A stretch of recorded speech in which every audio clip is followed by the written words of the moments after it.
Giant Cowboy was a virgin at 40, until a mail-order bride got stranded at his ranch overnight. Snow whips across the Colorado high country. A lantern flickers inside a lonely cabin where a towering cowboy sits by the fire, 40 years old. Never once held a woman's hand. Then, a wagon crashes in the storm. A mail-order bride, bound for another man, is carried across his threshold. By morning, the town whispers, "She spent the night with him." Gossip turns to scandal, and suddenly his innocence is mocked, while her honor hangs by a thread. But there's more than just small-town cruelty at play. A furious merchant arrives with papers claiming she already belongs to him.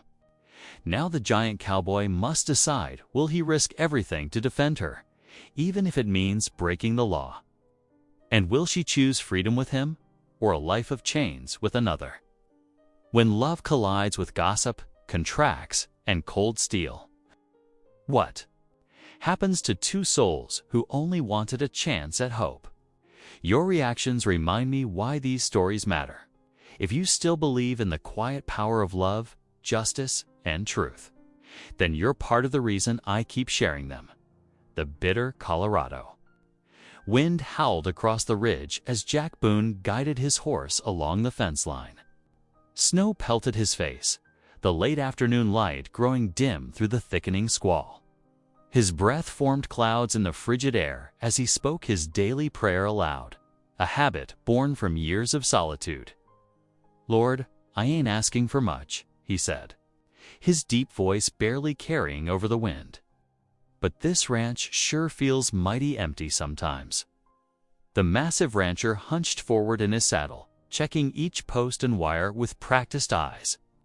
His thick sheepskin coat was already dusted white with snow. As he rounded the bend near his lane, something caught his attention through the swirling flakes, the dark shape of a stage sleigh.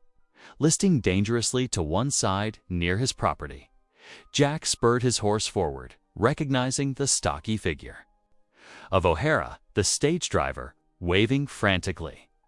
"Boone, thank the Lord it's you." Drawing closer, Jack could see a woman huddled inside the sleigh, wrapped in blankets but still shivering visibly. His heart skipped a beat at the sight of her delicate features and golden hair peeking out from beneath her hood. Stage hit adrift. "Wrong," O'Hara explained, his Irish accent thick with worry. "Miss Bellamy here twisted her ankle, something fierce. We can't continue to Denver in this weather." Jack dismounted, his boots crunching in the fresh snow. "Ma'am," he said softly, touching the brim of his hat, "I'm Jack Boone. My ranch is just up the way." "Bella Bellamy," she replied through chattering teeth. "I apologize for the inconvenience, Mr. Boone." Without hesitation, Jack hitched his team to the sleigh. "No inconvenience, Miss Bellamy. We'll get you somewhere warm." The wind picked up as they made their way to his barn, the horses struggling against the deepening snow. Once inside, Jack lifted Bella from the sleigh with gentle hands, careful to keep his gloves on and maintain proper distance despite their proximity. She was light as a feather in his arms, and he felt a strange tightening in his chest as she instinctively curled closer to escape the cold. The kitchen was warm and welcoming, lit by the soft glow of oil lamps. Jack settled Bella carefully in his best chair near the pot-bellied stove, adding another log to build up the heat.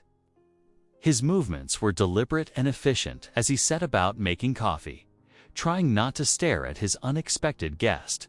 "Let me tend to that ankle, Miss Bellamy," he offered, gathering supplies. With careful hands, he fashioned a splint from willow strips and clean cloth, working quickly but gently. Bella winced but remained stoic as he wrapped the bandage. O'Hara paced by the window, watching the sky grow darker. "I need to fetch help before nightfall's complete," he said, pulling his worn revolver from its holster. "Here, Boone, just in case any trouble comes calling." Jack accepted the single-action pistol with a nod, though he reckoned the only danger tonight would be from the storm itself. O'Hara hurried out, leaving Jack alone with his lovely, unexpected guest. The silence stretched between them, broken only by the crackling fire and the howling wind. Jack cleared his throat. "You can take my bed, Miss Bellamy. I'll sleep in the bunkhouse." Bella looked up at him with concerned eyes. "Mr. Boone, I couldn't possibly put you out of your own home. It's no trouble," he assured her. But when he opened the kitchen door, the blast of wind nearly knocked him backward. The path to the bunkhouse was already treacherously iced over. Bella's voice was soft but firm. "You'll freeze trying to reach the bunkhouse in this storm." Jack's face flushed as he realized the impropriety of their situation. "I'll bed down here by the hearth then," he said quickly. "Got my coat for warmth, and it ain't the first time I've slept on this floor." He could see the relief in her eyes at his suggestion, mixed with something else, perhaps appreciation for his consideration of her reputation. Jack busied himself making up a simple pallet near the fireplace, placing his Bible on his chest. Once he'd settled in, "It's first light," he promised. "If the drifts allow, I'll escort you to town myself." "Thank you, Mr. Boone," Bella replied, her voice warm with gratitude. "You're very kind." Jack lay in the darkness, listening to the storm rage outside and the soft sound of Bella's breathing from his bedroom. His prayer from earlier echoed in his mind, and he couldn't help but wonder if the Lord had chosen this particular way to answer it. Though he quickly pushed such presumptuous thoughts aside, the fire cast dancing shadows on the walls as the night deepened, and Jack found himself more awake than he'd ever been, acutely aware of the presence of the mail-order bride sleeping under his roof. He opened his Bible, seeking comfort in its familiar words, all the while knowing that come morning, tongues would likely be wagging in town about this night's arrangement. But as he glanced toward his bedroom door, watching the lamplight flicker beneath it, Jack couldn't bring himself to regret offering shelter to Bella Bellamy. Whatever scandal might come of it, he knew in his heart he'd done right by her, and that would have to be enough. The snow continued to fall outside, blanketing the world in white, while inside, two souls who'd never meant to meet found themselves thrown together by circumstance, or perhaps, Jack thought as he finally drifted off to sleep, by something more than mere chance. Dawn crept through the frosted windows, painting the kitchen in pale light. The coffee pot perked cheerfully on the stove, filling the air with its rich aroma. Jack Boone moved about his kitchen with careful steps, despite his towering frame, trying not to disturb the peaceful morning quiet. Bella Bellamy sat in the cushioned chair near the stove, her splinted ankle propped carefully on a wooden stool. She watched as the giant rancher worked, his movements surprisingly gentle as he mixed cornmeal batter in a bowl. His huge hands somehow managed to crack eggs without crushing them, though his shoulders were tensed with obvious nervousness. The cast-iron skillet sizzled as Jack dropped spoonfuls of batter onto the hot surface. Neither spoke, though the silence between them felt heavy with unspoken words. Jack kept sneaking glances at his guest when he thought she wasn't looking, then quickly averting his eyes when she caught him. "Do you have family nearby, Mr. Boone?" Bella finally asked, smoothing her wrinkled skirts. The question seemed to startle him, and he nearly dropped the spatula. "No, ma'am," he answered, his deep voice soft. "Parents passed when I was young. Been running the ranch alone since then." He flipped a corn cake with practiced ease, though his face had reddened. "Truth is, I'm not much practiced around women's folk." Bella waited patiently as he seemed to struggle with his next words. The morning light caught the silver threading through his dark hair as he ducked his head. "I reckon I should tell you straight out," he continued, his voice barely above a whisper. "I'm 40 years old, and I've never—" He swallowed hard. "Never?" "Been kissed, never took a wife. Work kept me busy, and I suppose shyness did the rest." His face was crimson now, but he forced himself to meet her eyes. "Wouldn't want you thinking I was trying to hide anything improper about myself," given our situation. Bella's expression softened at his honest confession. "There's no shame in that, Mr. Boone," she said gently. "Some might say it speaks well of your character." Jack's shoulders relaxed slightly as he placed a plate of steaming corn cakes before her. As they began their breakfast, Bella found herself sharing her own story. "I answered an advertisement," she admitted, breaking a corn cake into bite-sized pieces. "My younger brother got himself into some terrible debts. This seemed the only way to help him." She paused, stirring her coffee.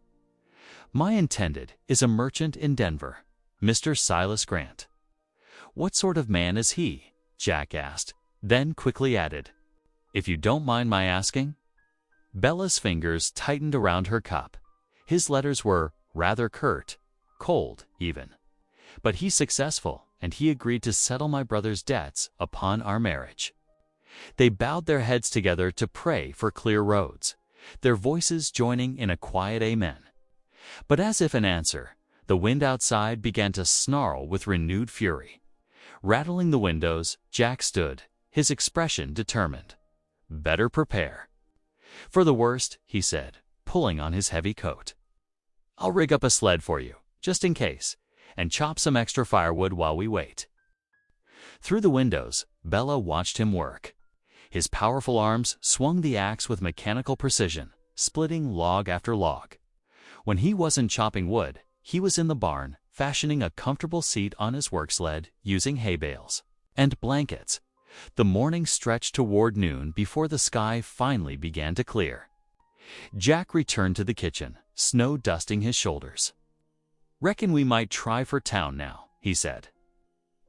"Weather's breaking some." He helped Bella bundle up in every spare blanket he owned, then carried her out to where he'd hitched his team to the sled. His hands were infinitely careful as he settled her among the hay bales, making sure her injured ankle was well supported. The journey into town began at a frustratingly slow pace.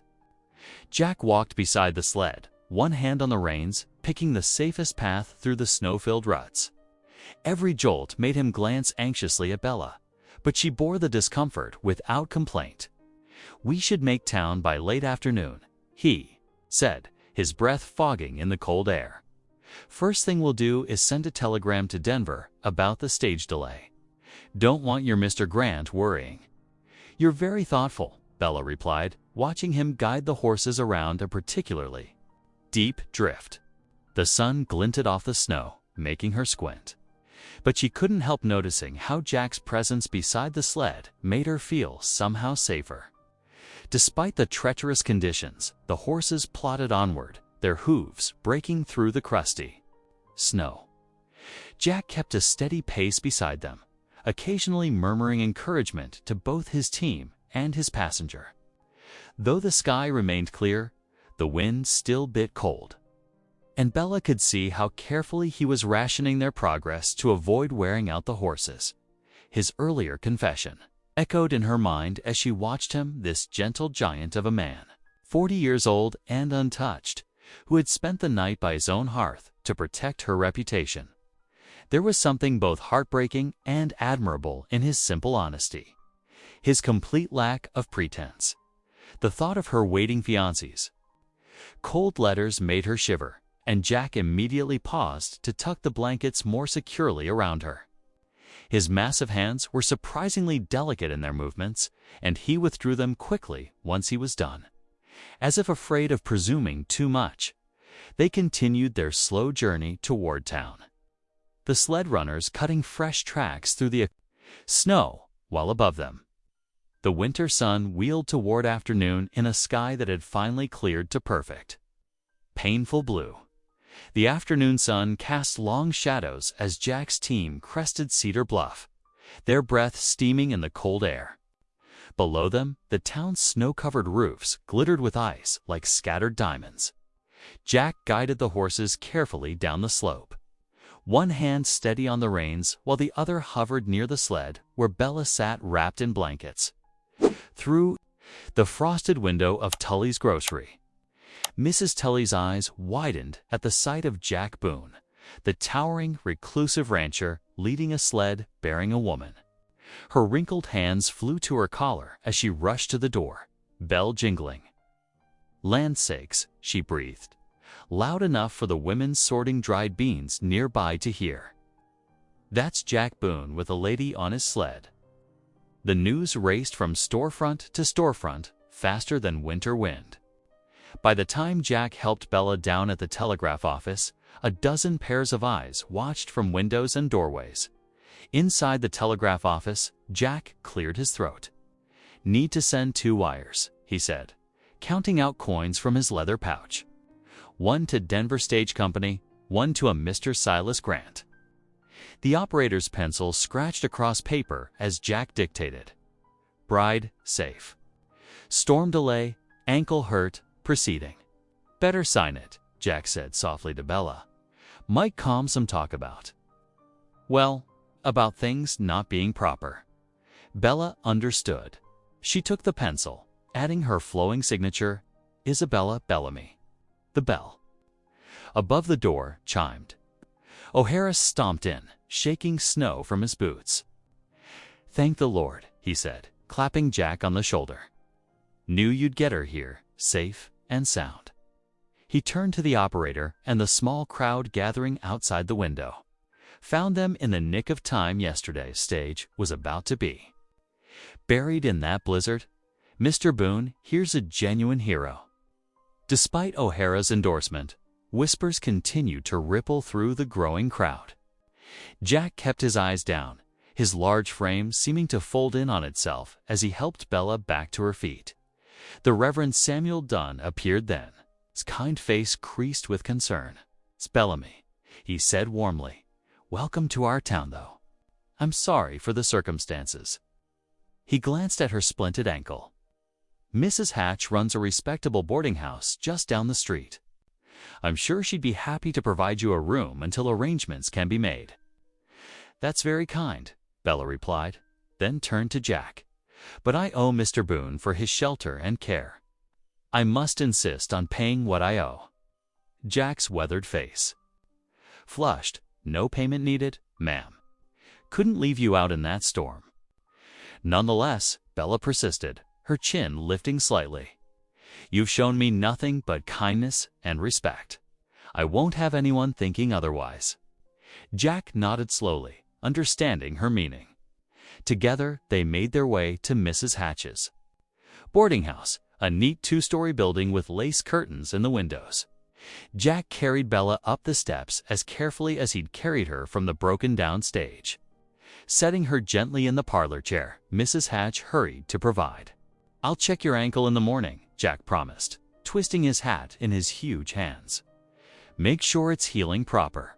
"Thank you, Mr. Boone," Bella said softly. Their eyes met briefly before Jack turned away, ducking his head as he left. The parlor. Outside, Jack led his team toward the livery stable. Trying to ignore the stares and mutters that followed him down Main Street, 2 men lounged against the hardware store's wall, tobacco juice staining the snow at their feet. "Well, look there," one drawled as Jack passed. 40 years old, and finally got himself a lady. Jack kept his hat pulled low, his hands deliberately loose at his sides. Inside, his heart pounded with shame and anger, but he wouldn't give them the satisfaction of a response. He focused instead on caring for his horses, taking extra time to rub them down and bed them properly for the night. The livery owner offered Jack the loft for sleeping, and he accepted gratefully. As he spread his bedroll on the fresh hay, his mind was already planning for morning. He'd bring Bella some hot broth from the cafe, and perhaps a new shawl from the mercantile to replace the one dampened by snow. In her boarding house room, Bella stood at the window despite her aching ankle. Through swirling flurries, she watched Jack's broad back disappear down the darkening street. The last rays of sun caught the snow around him, creating a brief halo before he vanished into the growing dusk below her window. More townspeople gathered in small clusters, their heads bent together in conversation. Their whispers rose like smoke in the cold air, carrying fragments of speculation about the giant rancher and his unexpected passenger. Bella drew the curtains closed with a firm hand, shutting out both the curious eyes and the sight of Jack's vanished form. Mrs. Hatch knocked softly, entering with a tea tray. "Don't you worry about the talk, dear," she said kindly, setting out cups. "It'll die down soon enough."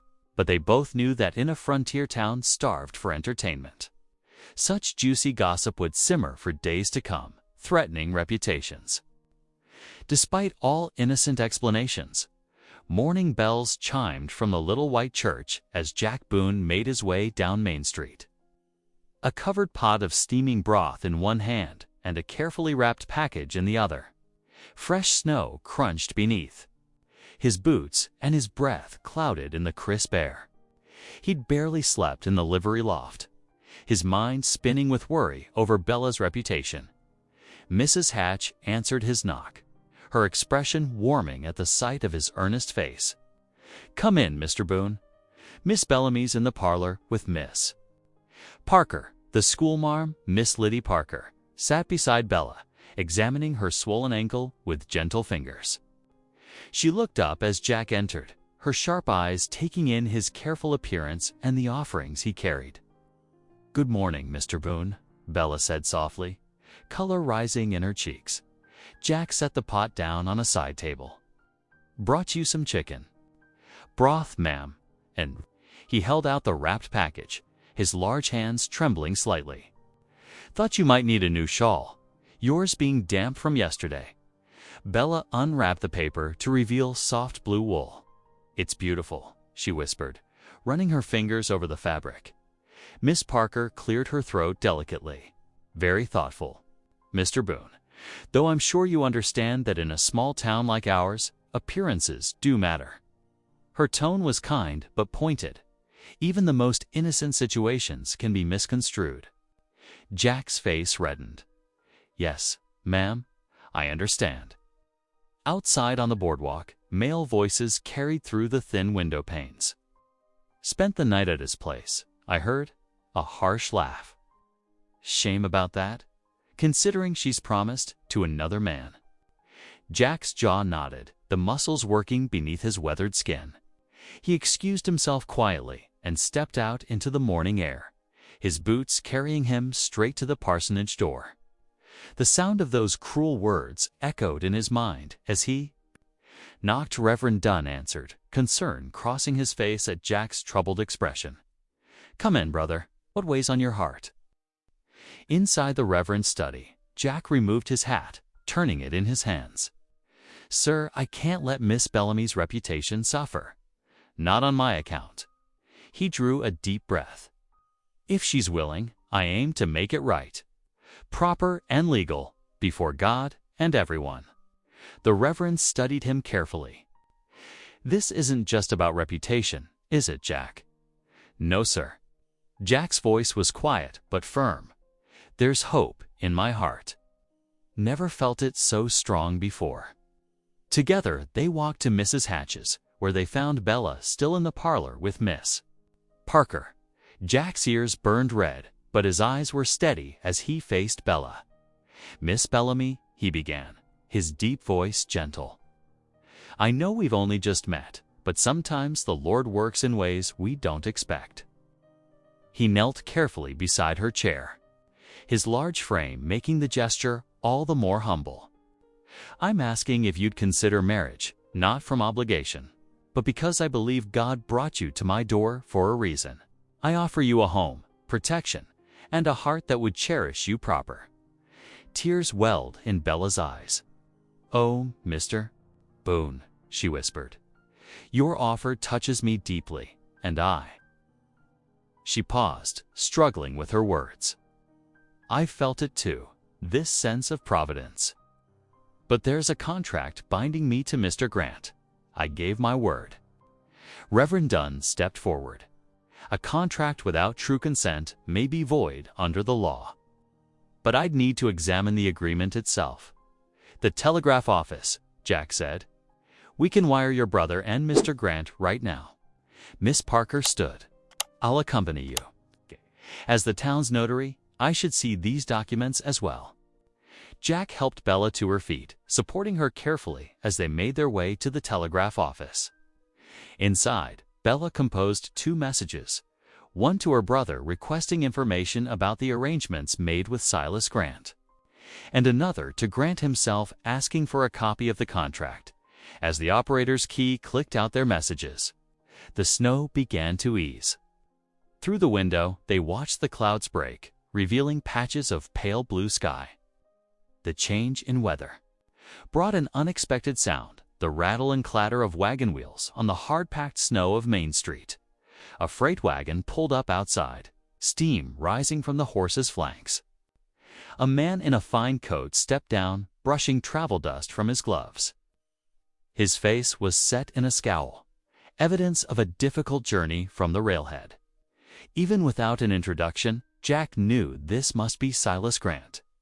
Grant's sharp eyes scanned the street, settling on the telegraph office window. Through the glass, he spotted Bella. His expression hardened as he began striding toward the door. Each step purposeful and determined.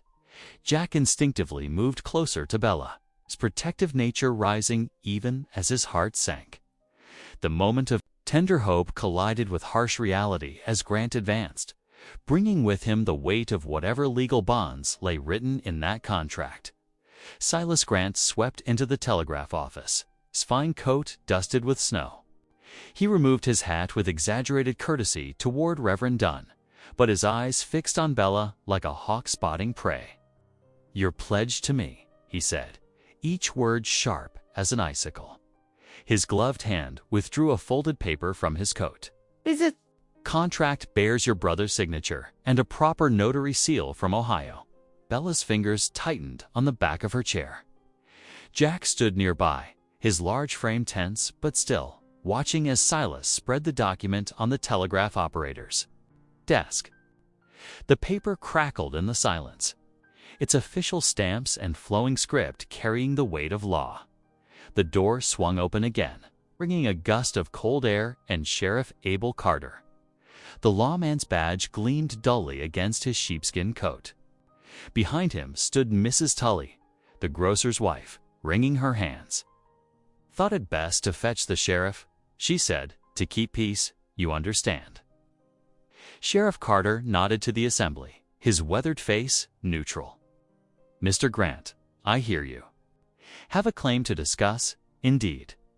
Silas tapped the contract with one finger. "Miss Bellamy's brother arranged our marriage through proper channels. I've traveled from Denver to collect my bride. Collect." Jack's quiet voice carried a rumble of thunder. The sheriff raised a calming hand. "Let's be clear. This is a civil matter requiring discussion, not force. No one's collecting anyone today." Silas's lips thinned. "My boarding room at the hotel stands ready. Miss Bellamy should accompany me there immediately." "That won't be happening," Reverend Dunn said firmly. His collar gleamed white against his black coat as he stepped forward. "Miss Bellamy will remain under Mrs. Hatch's care, with church oversight, until these matters are properly settled. The contract is settled." Silas's voice rose. "It's witnessed, sealed, and binding." Jack moved slightly, placing himself between Bella and Silas, without seeming to. His huge hands stayed open at his sides, deliberate in their peacefulness. "I'll abide by the law, Mr. Grant," he said quietly, "but I won't stand by and watch you intimidate a lady." Silas's face flushed. "A ranch's barn morals," he sneered, "aren't the measure of proper society." He turned to 2 men who had followed him in trail-worn figures with hard eyes. Something passed between them in whispers, and one man's hand drifted to the walnut grip of a single-action Colt. Though he didn't cock the weapon, Sheriff Carter's boot heels struck the wooden floor as he stepped closer. "My jail's warmer than it looks, gentlemen. Anyone eager to test that?" The armed man's hand dropped away from his gun. Silas straightened his vest, composing himself. "Very well, the lady can stay with Mrs. Hatch for now." His smile didn't reach his eyes. "But I expect proper courting privileges." Bella, who had been silent through this exchange, suddenly broke into tears. Mrs. Hatch hurried forward, gathering the younger woman against her shoulder. There, child. You're safe here." Jack backed toward the door, his hat clutched in his big hands. "I'll fetch the county clerk by telegram," he said. "Get everything examined proper and legal." His eyes met Bella's tear-filled ones. "Won't leave you facing this alone, Miss Bellamy." Outside, snow began falling again, soft and steady. Jack stood for a moment in the swirling white, his broad shoulders set against more than just the cold. Through the window, he could see Silas making arrangements with Mrs. Tully and several other townsfolk who had gathered. "A courting supper," Silas announced, his voice carrying through the glass. "2 nights hence, to demonstrate my rightful claim." He smiled around the room, but his eyes glittered with satisfaction rather than warmth. "I trust the good people of this town understand the importance of honoring contracts and proper arrangements." The townspeople shifted uncomfortably, but no one spoke against him. Even Reverend Dunn could only watch with concern as Silas laid out his plans, his legal document lending weight to every word.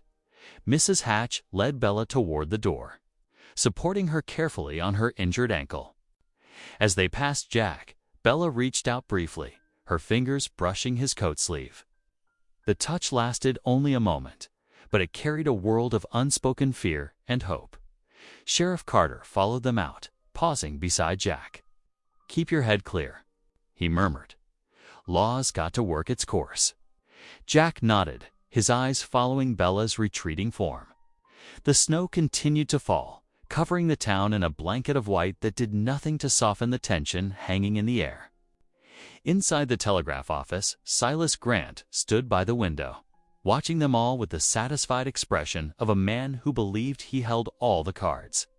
The eastern sky remained dark as Jack Boone worked his way through morning chores at his ranch. Sleep had eluded him during the long night ride home, but he refused to let town gossip and anger poison his mind.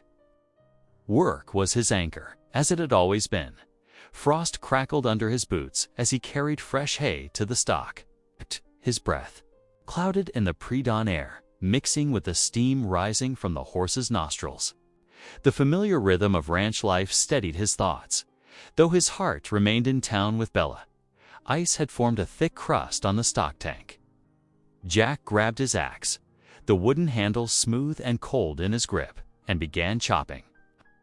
The sound echoed across the quiet ranch yard, punctuated by the lowing of cattle in the distance. Chunk by chunk, he cleared the ice until fresh water gleamed black in the lantern light in the calving shed. 2 new calves huddled close to their mothers. Jack checked them carefully, running his hands over their small bodies to ensure they were warm enough. He added extra straw for bedding, the sweet smell of hay filling his nostrils as he worked. With the essential chores done, Jack returned to his cabin. He gathered fresh eggs from the henhouse, wrapping them carefully in cloth, and added a package of his best jerky. Bella would need strength for the days ahead. The sun had cleared the mountains by the time he saddled his horse again. The animal's hooves kicked up powder as they made their way back toward town, the morning light painting the snow-covered landscape in shades of pink and gold. It was late morning when Jack reached Mrs. Hatch's boarding house. The landlady met him at the door, her kind face creased with concern. "A letter came for Miss Bellamy," Mrs. Hatch said softly, glancing over her shoulder to ensure privacy. "From her brother back east. Poor girl's been crying since she read it." Jack's heart tightened. What news? The brother confessed he was forced to sign that contract on account of his debts.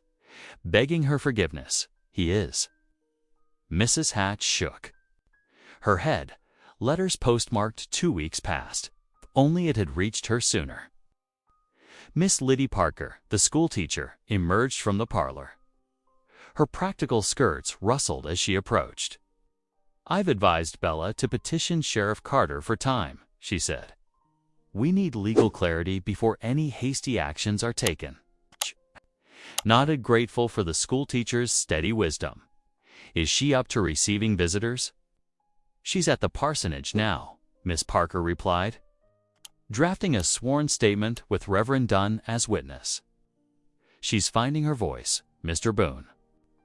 At the parsonage, Jack found Bella seated at Reverend Dunn's desk. Her face was pale but determined as she wrote in careful script. She looked up when Jack entered, relief washing over her features. "I never signed this contract," she said firmly. "Never even met Silas Grant.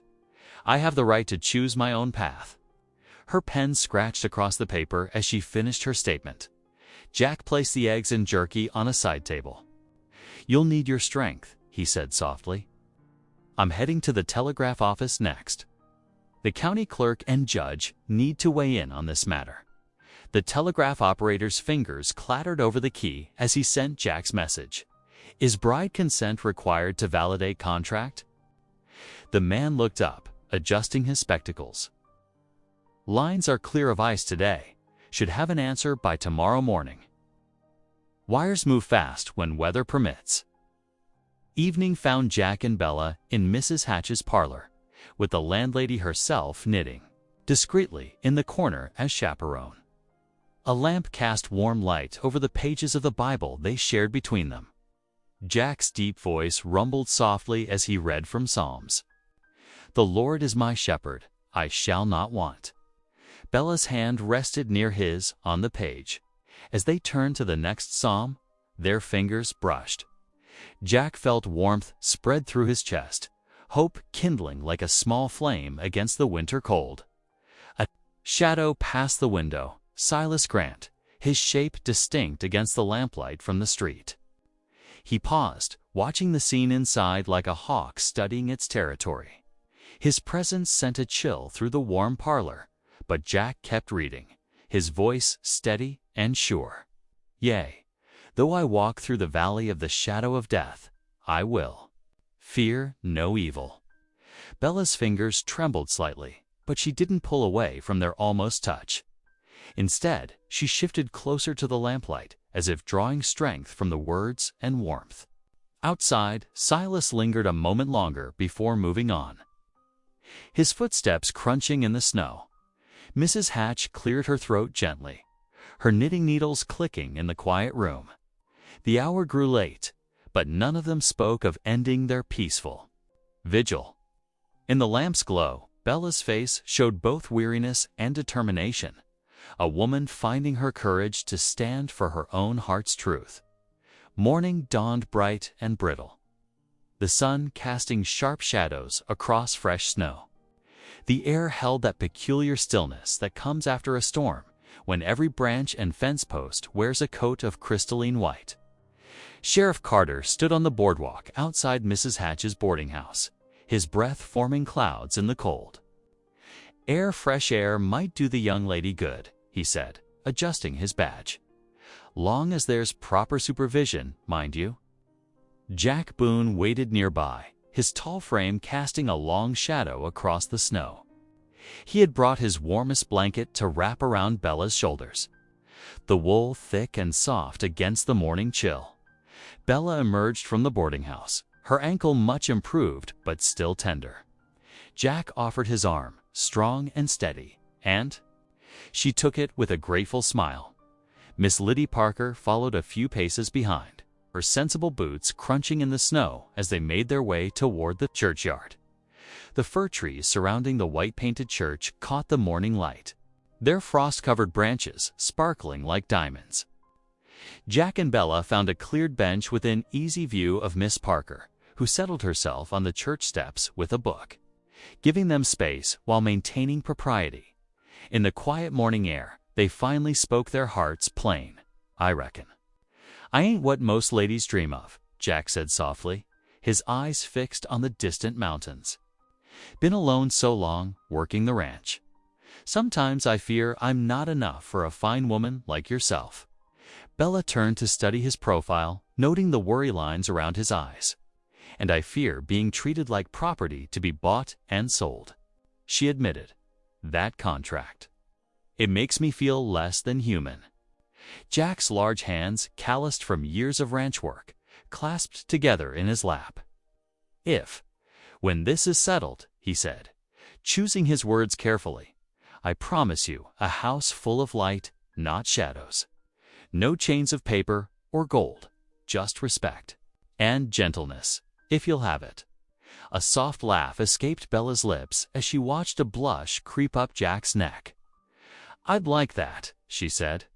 Then, with a sparkle in her eye, she added, "and perhaps, once my liberty is properly settled, I might have a real kiss from you." Jack's blush deepened, but his smile was warm as summer sunshine. Near midday, they made their way to the telegraph office. The operator's face brightened as he handed over a fresh message. The paper crackled as Bella unfolded it, Jack reading over her shoulder. "Marriage requires consent. Contracts for persons are scrutinized. Need to inspect document." Hope bloomed in Bella's chest, warm despite the winter air. His hand found hers, squeezing gently. "Might we walk a spell?" he asked, glancing at Miss Parker. The schoolteacher nodded her approval, gathering her shawl around her shoulders as they set out toward the river path. The afternoon sun had warmed the air slightly, though their breath still clouded with each step. Bella's arm rested comfortably, and Jack's as they walked, their footsteps matching naturally. The river gurgled beneath a thin sheet of ice, and bare cottonwood branches reached toward the blue sky. They paused beneath one of the larger trees, its pale bark catching the sunlight. Jack turned to face Bella, his expression both nervous and tender. "Miss Bellamy," he said formally. "Might I, that is, would you permit?"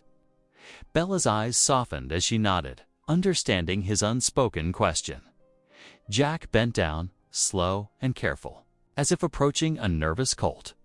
His lips met hers with infinite gentleness, a kiss as pure as prayer, as reverent as scripture. Bella's free hand came up to rest against his chest, feeling his heart thundering beneath his coat. The kiss lasted only moments, but it sealed something precious between them. When they parted, both were blushing fiercely, but their eyes shone. With joy from her discreet distance, Miss Parker smiled behind her book, pretending not to notice the milestone she had witnessed. The afternoon light began to fade, bringing with it a deeper chill.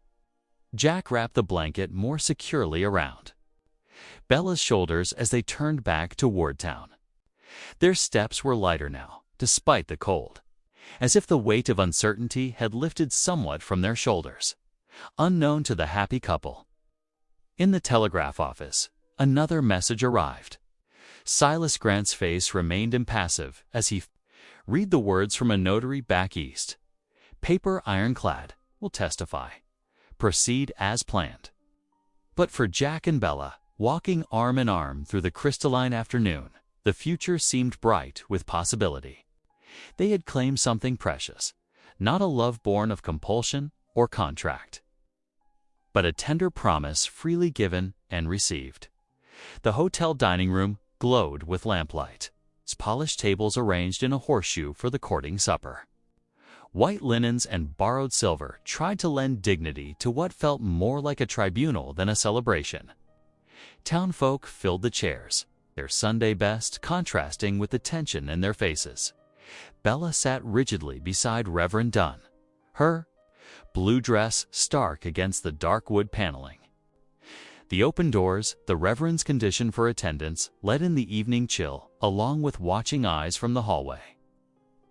Jack Boone stood near the back wall, his broad shoulders tight beneath his best coat, hands clasped before him. Like a man at prayer, Silas Grant rose from his seat at the head table, the leather of his fine boots creaking. A stack of papers rustled in his manicured hands. "Friends and neighbors," he began, his voice carrying that Eastern polish that set teeth on edge, "I appreciate you joining us to witness the proper resolution of this unfortunate delay." He laid out 3 documents on the white tablecloth. "Here, we have the original contract, bearing both notary seal and her brother's signature. The paper's corners curled like yellowed leaves. And here, the receipt for bride fare paid in full to the stage company. He tapped the third paper deliberately. Finally, this fresh telegram from my notary confirming the binding nature of these documents. Bella's fingers twisted in her lap. Mrs. Hatch, seated beside her, reached over to still those trembling hands. Now then, Silas's smile didn't reach his eyes. Miss Bellamy, given these clear proofs of our arrangement, I believe it's time to set a proper wedding date. Say 2 days hence. The dining room fell silent as a tomb. Even the clink of coffee cups ceased. Sheriff Carter shifted in his chair, his weathered face troubled. Mr. Grant, while I ain't comfortable with rushing, the law is clear. Sheriff, Silas cut in. You've examined the papers yourself. They're facially valid until proven otherwise. That's so, Carter admitted, touching his badge as if it had grown heavy. Though the county clerk can take his sweet time reviewing things while my reputation suffers. Silas's voice hardened. Take not. Miss Bellamy will remain in her room at this establishment until the ceremony. To prevent any further scandal. Mrs. Hatch shot to her feet. Now see here. The girl's been under my roof, proper as you please. Silas pulled a fold of bills from his vest. I've arranged more suitable accommodation upstairs. Room 12, I believe. He handed the money to the hotel proprietor, who pocketed it with averted eyes. My man will ensure Miss Bellamy's comfort and privacy. A broad-shouldered fellow with hard eyes moved to the hallway door. Jack took a step forward, his face dark as storm clouds. Bella reached toward him instinctively.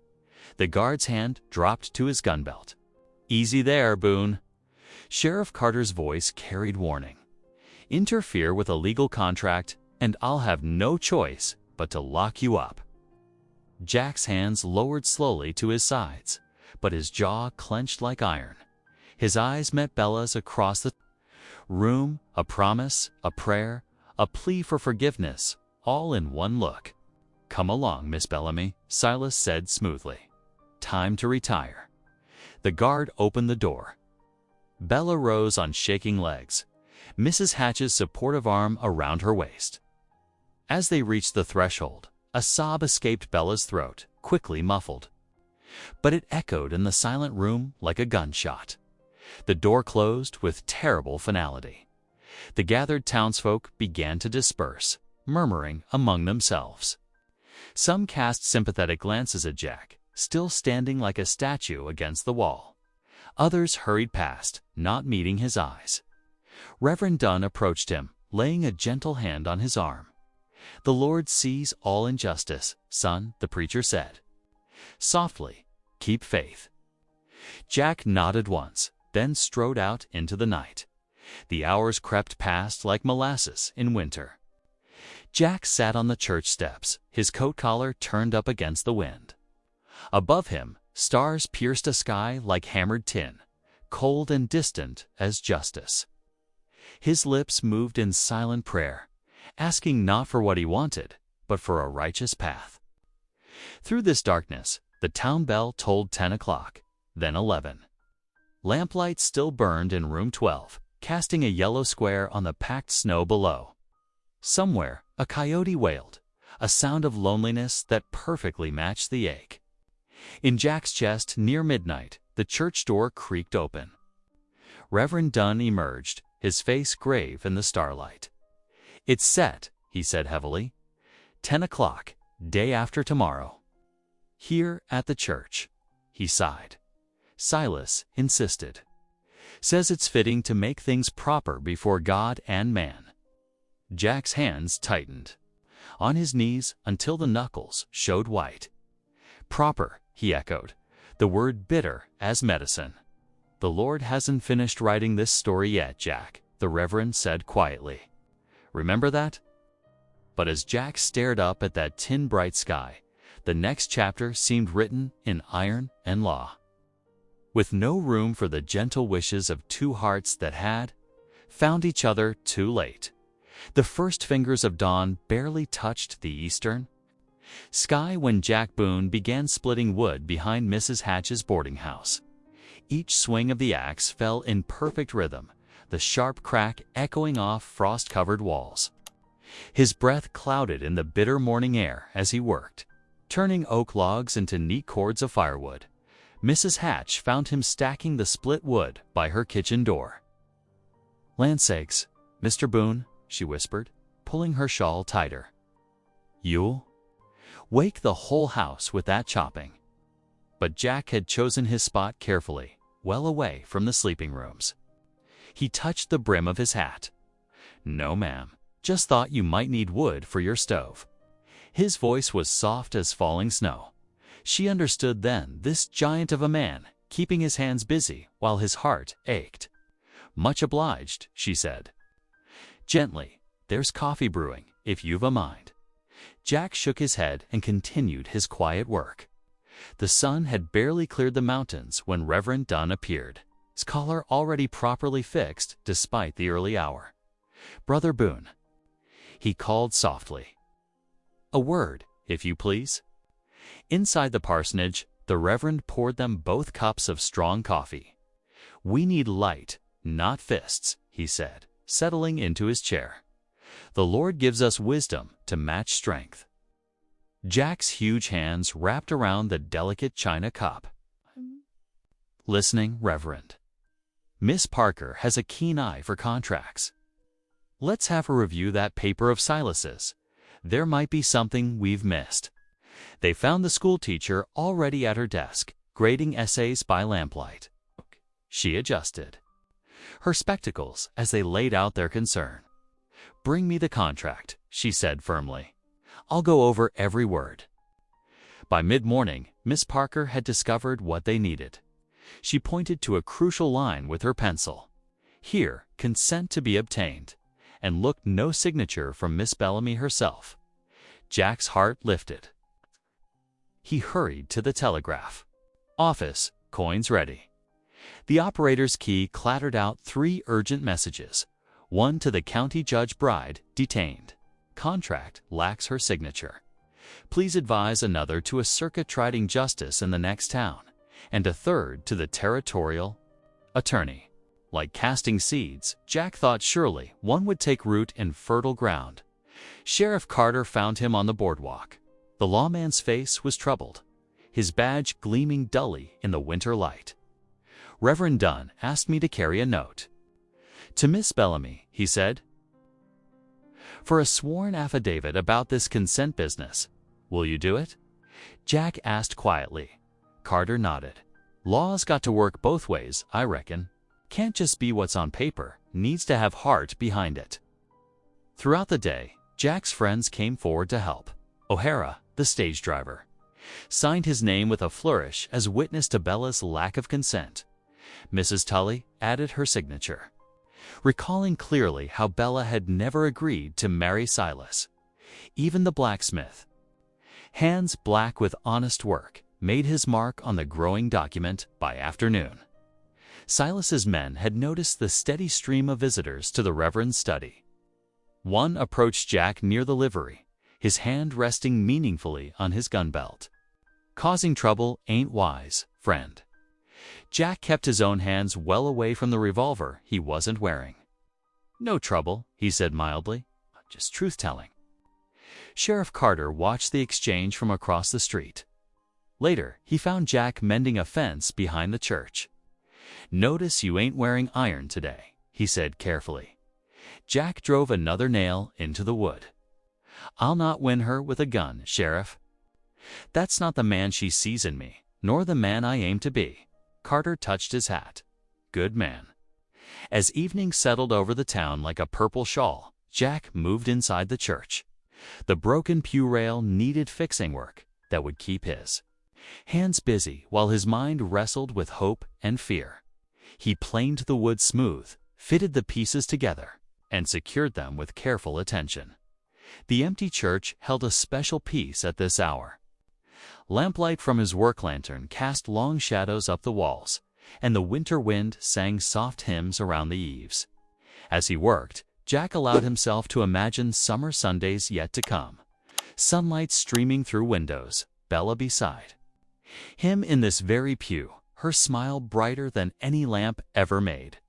The vision was so clear it made his throat tight.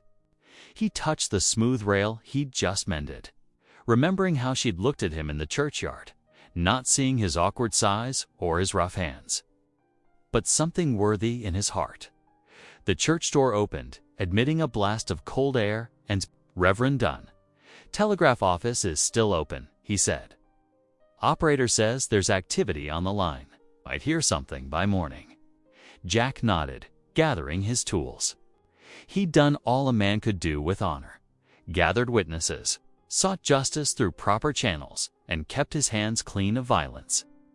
Now came the hardest part, waiting, and trusting that truth would find its way to light. The telegraph key rattled in its office down the street, each click carrying the weight of tomorrow's hope. Sheriff Carter's key scraped in the lock as morning sunlight filtered through the boarding house windows. He opened Bella's door with deliberate slowness, mindful of the town council members witnessing. From the hallway below, Miss Liddy Parker stepped forward, her writing portfolio clutched tight against her chest. "Good morning, Miss Bellamy," the schoolteacher said clearly. "I'm here to take your sworn statement."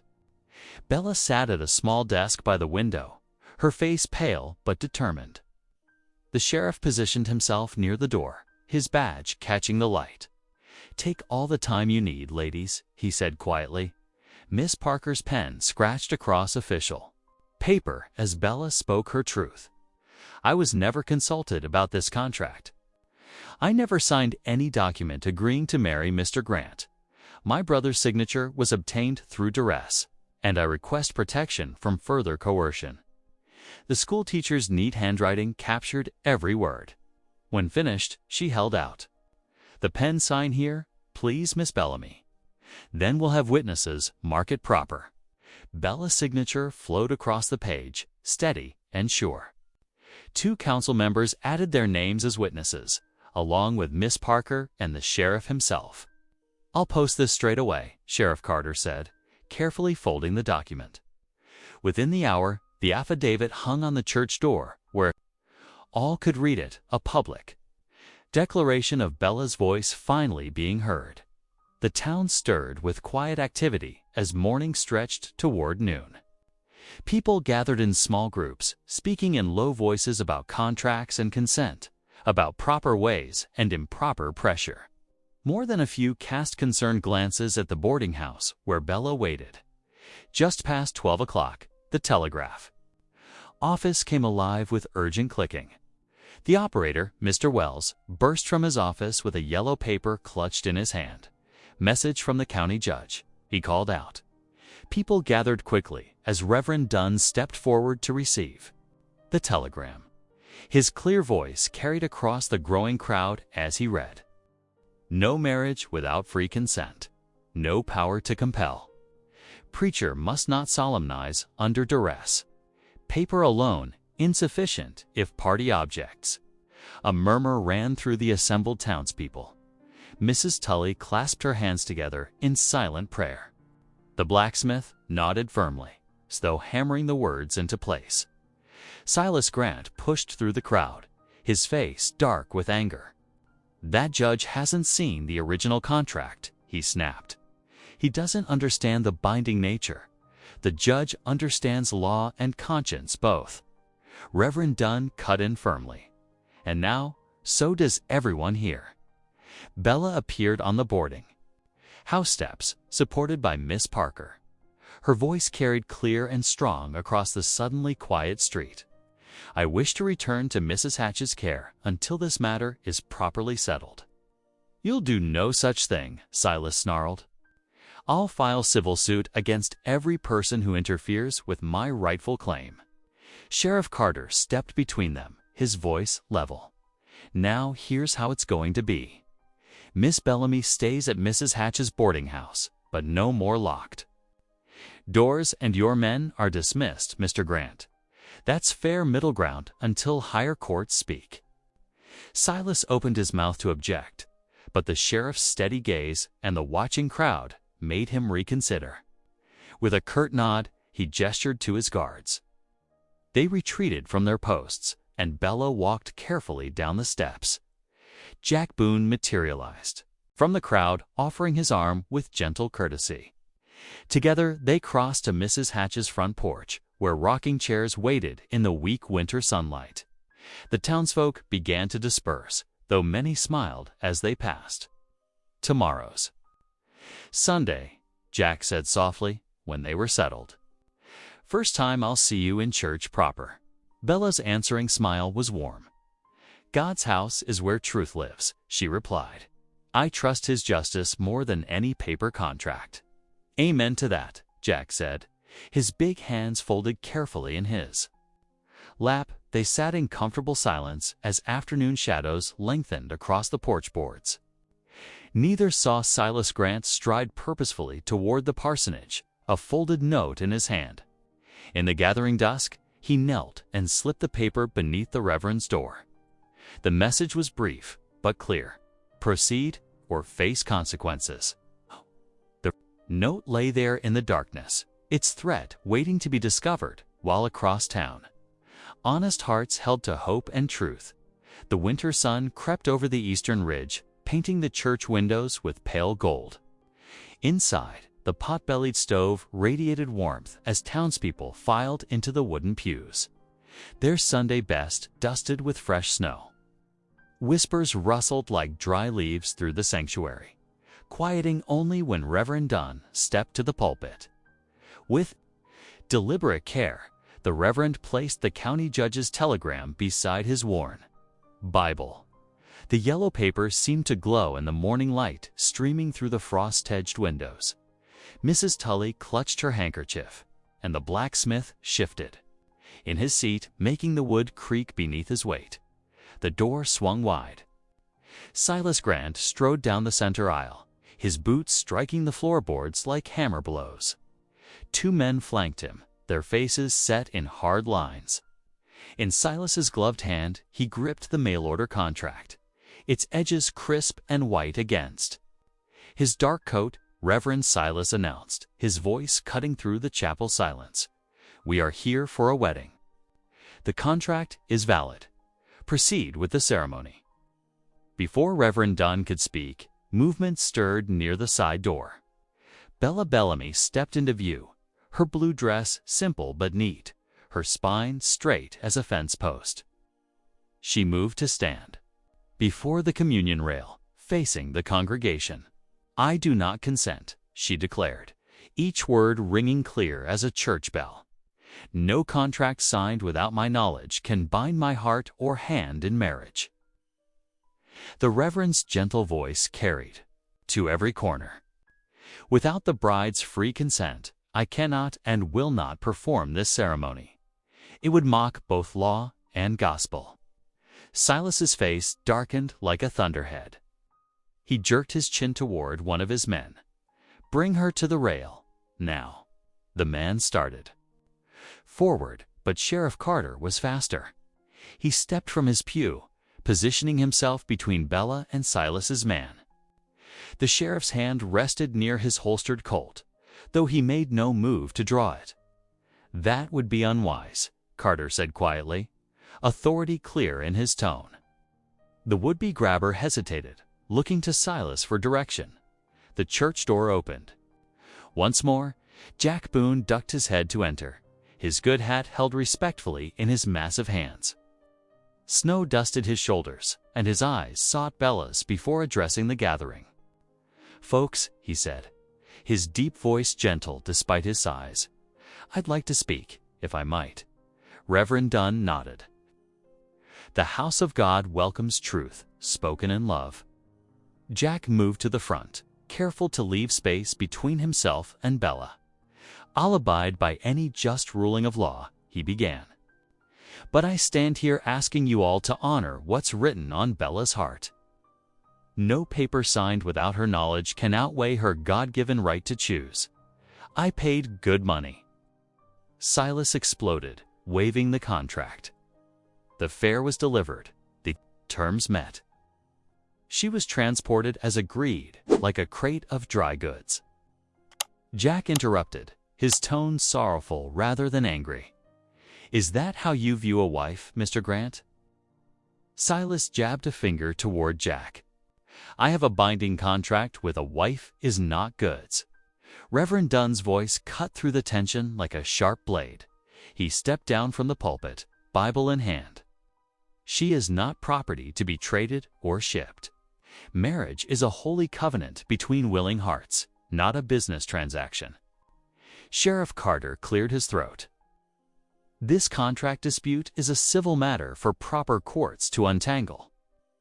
But I'm declaring here and now, no wedding ceremony will happen in this town against the bride's expressed will." His hand still rested near his gun, but his voice remained steady. "That's final." Silence filled the church like morning fog. Bella stood straight and calm, though her hands trembled slightly at her sides. She turned away from the communion rail, lifted her chin, and walked past Silas as if he were merely a post in her path. The congregation held its breath as Bella crossed to where Jack waited. She took her place beside him at the front of the church, close enough that their shoulders nearly touched. Neither spoke, but the rightness of their standing together seemed to fill the sanctuary with its own kind of sacred music. Silas's men shifted uncertainly, looking to their employer for direction. The merchant's face had gone from thunderous to something harder to read, a mixture of fury and dawning. Recognition that his power here had limits. The morning sun climbed higher, sending shafts of light through the windows to paint patterns on the wooden floor. They fell across Bella and Jack, standing together before their neighbors, their shadows merging into one on the sun-warmed boards. Sheriff Carter remained at his post, steady as a mountain. The Reverend's Bible lay open on the pulpit, its pages catching the light. And there beside it, the judge's telegram testified to a truth bigger than any contract, that love and marriage must grow from free hearts, not forced hands. The silence in the church hung thick as morning frost until whispers began rippling through the pews. Reverend Dunn stepped forward, his weathered face gentle as he addressed Bella. "Miss Bellamy," he said, his voice carrying to every corner of the sanctuary. "In the presence of this congregation and before God, what is your choice? You may speak freely now, child." Bella's eyes were bright with unshed tears, but her voice rang clear and strong. "Freely," she said, looking up at Jack. "I choose this good man beside me." A collective sigh of relief swept through the congregation. Mrs. Tully dabbed at her eyes with her handkerchief, and O'Hara grinned broadly from his seat near the back. Silas Grant's face twisted with rage. He thrust a finger toward Reverend Dunn. "You'll hear from my lawyers. All of you will." His gaze swept from the Reverend to Sheriff Carter, then landed on Jack. "I'll sue this entire backwater town. You'll regret interfering with a binding contract." "That's enough," Sheriff Carter said, moving forward with purpose. He gripped Silas's elbow firmly. "Let's step outside and have us a talk about harassment." The sheriff guided Silas toward the door, the merchant's protests growing fainter. "You can take your business to the rail town." Carter's voice drifted back, "but you'll leave Miss Bellamy be, or you'll find out just how serious I am about keeping peace." Inside the church, Reverend Dunn turned to address Jack and Bella, his manner practical now. "We'll need to do this properly," he said. "I'll arrange for a marriage license from the county. Tomorrow's stage can carry me with the certificate to the clerk's office. Letters take weeks to arrive, but official registers travel with authorized couriers." Jack nodded, then squared his broad shoulders. His eyes never left Bella's face as he took her small hand in his calloused one. "Miss Bellamy," he said, his deep voice carrying naturally through the hushed church, "I reckon I ought to do this right and proper, with witnesses aplenty." He lowered himself to one knee, still holding her hand. A few gasps and delighted murmurs rose from the congregation. Jack's face flushed, but his voice remained steady. "I'm offering you my name, my ranch, and every beat of my heart from this day forward," he said. "I promise before God and these good people to cherish you, protect you, and walk beside you in faith all our days. Will you marry me, Bella?" Tears spilled down Bella's cheeks, but her smile could have lit every lamp in town. "Yes, Jack Boone," she answered. "With all my heart, yes." Someone started clapping. It might have been Miss Parker, and soon the whole congregation joined in. Mrs. Tully was openly weeping now, and even the blacksmith cleared his throat suspiciously. "Tomorrow afternoon, then," Reverend Dunn announced. Over the happy commotion, "that will give Sheriff Carter time to file the proper notices, and I can prepare everything we need." He smiled warmly at the couple. A wedding born of free choice deserves proper celebration. The congregation began to disperse, sharing smiles and congratulations. Jack helped Bella into her coat, his movements gentle despite his size. Miss Parker approached them, offering to accompany them back to Mrs. Hatch's boarding house. The three stepped out into the crisp afternoon air. Fresh snow had fallen during the service, making the town gleam like new silver. They walked slowly, mindful of Bella's healing ankle, while Miss Parker followed at a discreet distance. Near Mrs. Hatch's front gate, they paused beneath a glowing gas lamp. Snow crystals danced in its warm light, creating a halo around them. Jack turned to face Bella, his expression full of wonder.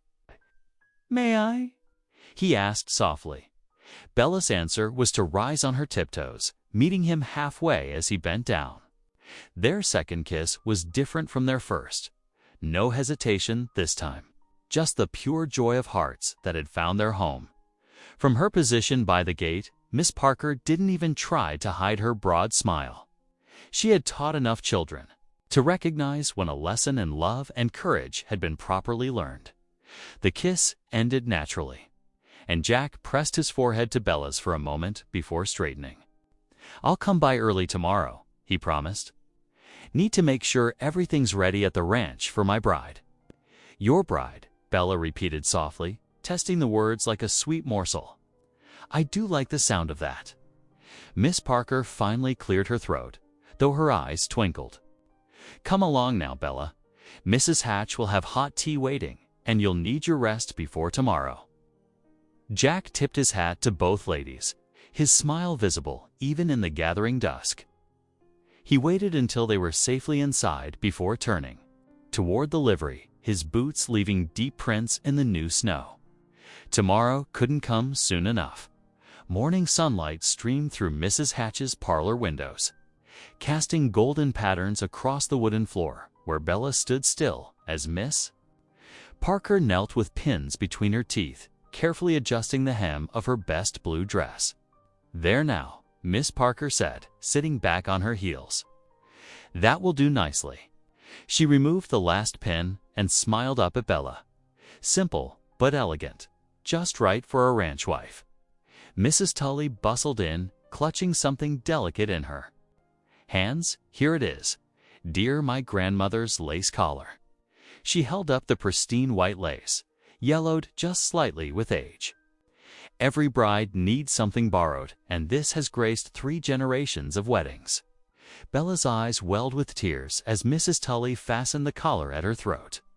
"It's beautiful," she whispered, touching the intricate pattern. "Thank you both so much." A knock at the door announced O'Hara, his weather-beaten face beaming as he presented a small bouquet of winter roses, their petals a soft pink against dark green leaves. "From the rail yard hotboxes, miss," he said proudly. "The station master's wife tends them special. Said a bride ought to have flowers, no matter the season." Bella buried her nose in the roses, breathing in their sweet fragrance. "They're perfect," she said, her voice thick with emotion. Across town, Jack stood in the livery, scrubbing his hands with harsh yellow soap until they were raw and red. His Sunday boots gleamed with fresh polish, and his best shirt crackled with starch. He'd spent an hour brushing his mare, Starlight, until her coat shone like silk. She was his gentlest horse, perfect for leading a wedding procession through the snowy streets. The livery owner's wife had pressed his coat and mended a loose button, tisking fondly about bachelor ways. The coat hung ready, brushed free of every speck of dust outside the church. Sheriff Carter nailed a notice to the door.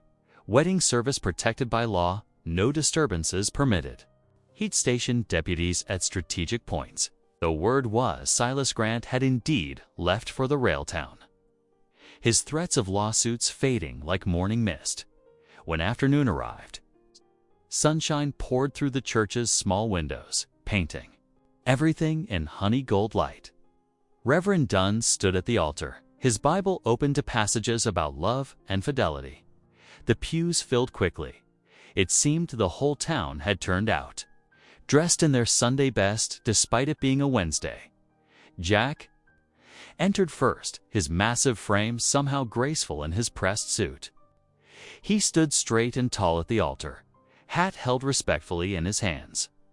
When the door opened again and Bella appeared on O'Hara's arm standing in as father figure, Jack's breath caught visibly in his throat. She moved toward him like a dream, winter roses trembling slightly in her hands, Mrs. Tully's lace collar framing her glowing face. Jack had never seen anything so beautiful in all his 40 years. Reverend Dunn's voice filled the church with warmth as he began the ceremony. "We gather today to witness a covenant of love," he said, emphasizing the word covenant, not a transaction of commerce, but a holy union of two hearts, freely choosing each other before God. When it came time for the vows, Jack's voice rang out, clear and strong, no trace of his usual shyness. "I promise to keep our home filled with prayer," he said, his eyes never leaving Bella's face. "To work honest and hard, to bring laughter to your days, and to cherish you as the precious gift you are." Bella's answering vows were equally heartfelt. "I promise to bring wisdom to our partnership," she said clearly, "to fill our home with kindness, and to walk beside you in all things as your true companion and wife." The rings were simple brass bands, all Jack could afford, but they shone like pure gold as they exchanged them. When Reverend Dunn pronounced them husband and wife, Jack's kiss was gentle and reverent, though his hands trembled slightly as they cupped Bella's face. The Reverend carefully recorded their union in his leather-bound register, his precise handwriting, noting every detail. He would carry the official copy himself on tomorrow's stage to ensure its proper filing with the county clerk. As if by magic, the church's side room transformed into a celebration. Women appeared with covered dishes, venison stew that had simmered all morning, baskets of fresh biscuits still warm from the oven, and pies of every description. The air filled with the sounds of laughter and celebration. Gruff men who had once whispered gossip now approached Jack with extended hands and shamefaced smiles. "Reckon we misjudged things," the blacksmith said, clapping Jack's shoulder. "You're a good man, Boone. Did right by the lady." As dusk began to fall, Jack helped Bella into their waiting wagon. He'd padded the seat with extra blankets and tucked a thick quilt around their legs against the cold. The townspeople showered them with good wishes and tossed handfuls of grain for luck as Jack carefully guided the horses onto the snow-packed road. They traveled slowly, the wagon wheels finding every frozen rut on the path to the ranch. Bella nestled close to Jack's side, her head resting against his shoulder as the first stars began to appear in the darkening sky. When they finally crested the last rise, warm yellow light spilled from the kitchen windows of what was now their home. Jack helped Bella down from the wagon, then swept her into his arms to carry her across the threshold. Inside, the kitchen glowed with lamplight and welcome. On the table, two place settings waited side by side, no longer just one solitary plate, but two, ready for their first meal as husband and wife. Jack had arranged everything that morning: his mother's china plates, polished until they gleamed, and 2 cups ready for coffee. He set Bella gently on her feet, and they stood for a moment, taking in the sight of their shared future laid out before them. The lamp burned steady and bright, promising to hold back any darkness that might come. 2 weeks after the wedding, the first signs of spring whispered through the Colorado highlands. Sunlight warmed the snowdrifts until they wept, sending ribbons of meltwater tinkling down the irrigation ditch that bordered Jack and Bella's property. Inside the ranch house kitchen, Bella lifted the cloth covering her sourdough starter, inhaling the familiar tangy scent. The starter had been a gift from Mrs. Tully, along with careful instructions for keeping it alive in the mountain air. Steam rose from the pot of coffee on the wood stove, and morning light streamed through windows Bella had polished until they sparkled.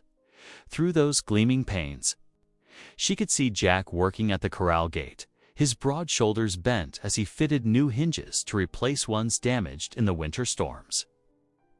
His movements were methodical and sure, each strike of the hammer precise. He'd removed his coat in the unseasonable warmth, and his shirt sleeves were rolled up despite the lingering chill. The sound of hoofbeats drew both their attention. The stage was early today, rattling up their lane instead of passing by on the main road. Jack straightened, shading his eyes with one hand, as O'Hara pulled the team to a stop. "Special delivery," O'Hara called out, waving an envelope. "Letter. For Mrs. Boone still gets me grinning to say that name." Bella wiped her hands on her apron and stepped onto the porch. Jack met her there, and they stood together as O'Hara handed down the letter. Bella recognized her brother's hurried handwriting immediately. "Would you like some coffee, Mr. O'Hara?" she offered, but the driver shook his head. "Much obliged, ma'am, but I'm running ahead of schedule for once. Need to make the most of this thaw while it lasts."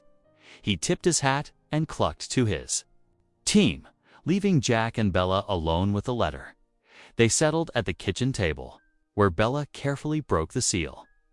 Jack waited quietly while she read, his presence steady and comforting. Tears welled in her eyes as she absorbed her brother's words. "He confesses everything," she said softly, drawing out a second paper. "A bank draft. He was desperate, in debt to men who threatened him.